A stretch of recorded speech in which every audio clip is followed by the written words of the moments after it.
Hey, what's up guys? This week I got a short one for you. We're going to talk about turning average guards into top rated employees. Let's get started.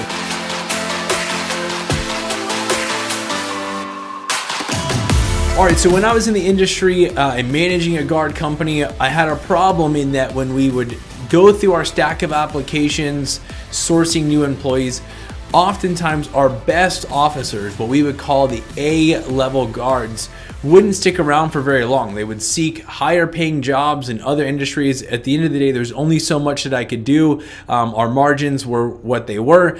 And so oftentimes they leave going pursuing higher paying jobs, whether it's working in the military or in law enforcement or moving into a whole new industry as a whole. So what we really had to do was focus on our average officers. How could we filter through our list of applications looking for the people that would stick around the longest?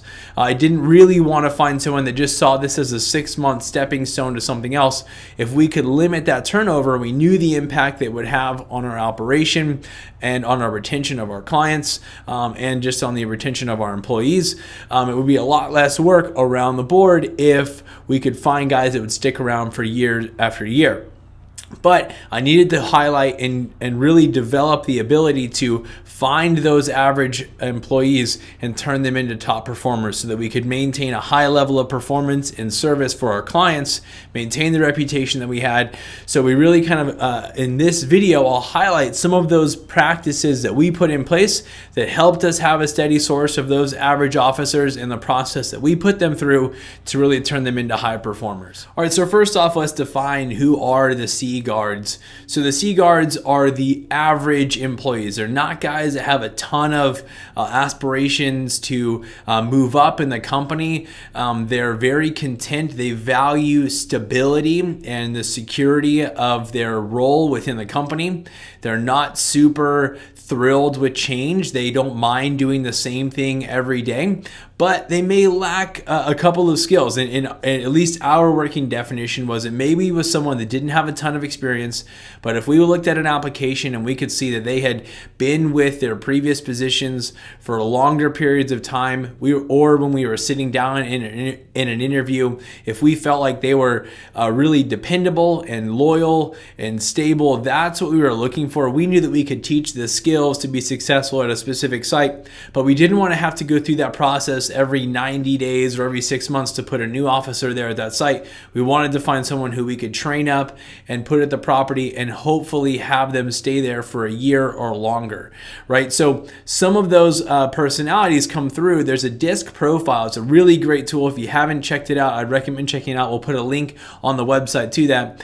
The S personality type really has a lot of the attributes or traits that you'd be looking for in an officer that will stay on for a long period of time, that'll be that dependable employee that you'll probably have to groom and train and add some skills to and pay some special attention to in terms of creating the work environment that they really want to be a part of. But for the most part, they value that stability and security, are not always looking for upward mobility in the company. And if they are, it's not on a 6-month horizon, it's more year over year. They like to see that. So they are not that type A personality that needs to be in leadership and wants to move up. Those were some of the guys that stand out really well in the interview process, but they ended up not being guys that stuck around for a really long time. So once you have your C guard hired and you start to establish what you're looking for in the hiring process and you can source out of this bigger pool of employees, really it comes down to managing and training and onboarding these employees really well.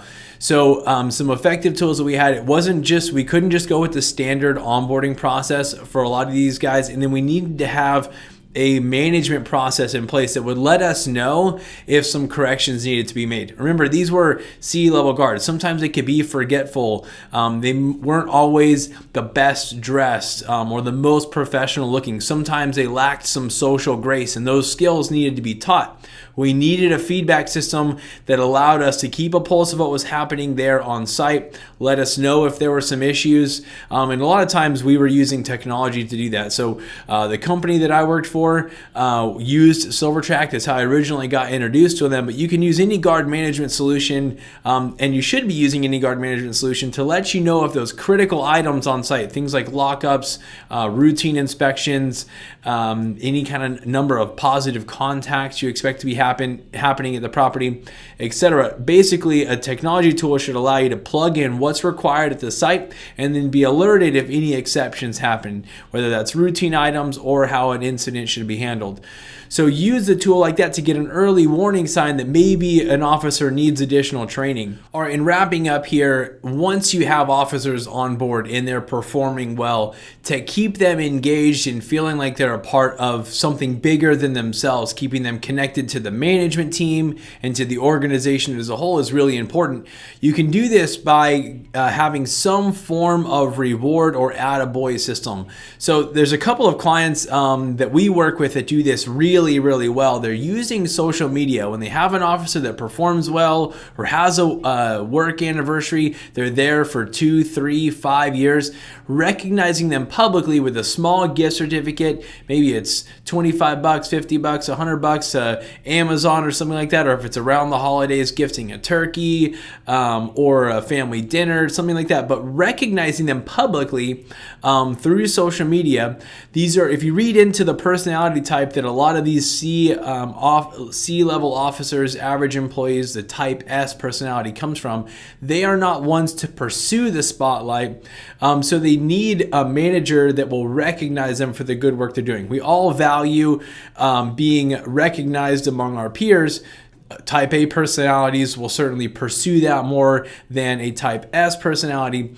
I recommend having some sort of social platform, whether it's an employee of the month and a plaque that's hung up there in the office, but you'll get twofold if you publicly reward your officers for good performance.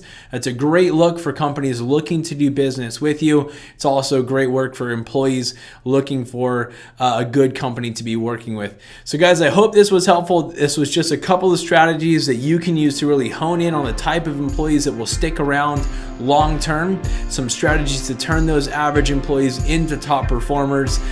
If you enjoyed the content that was shared here, please like the video, share it, leave a comment on the blog or respond back if you're seeing this through an email. We really value your feedback. You guys are the reason that we do what we do here.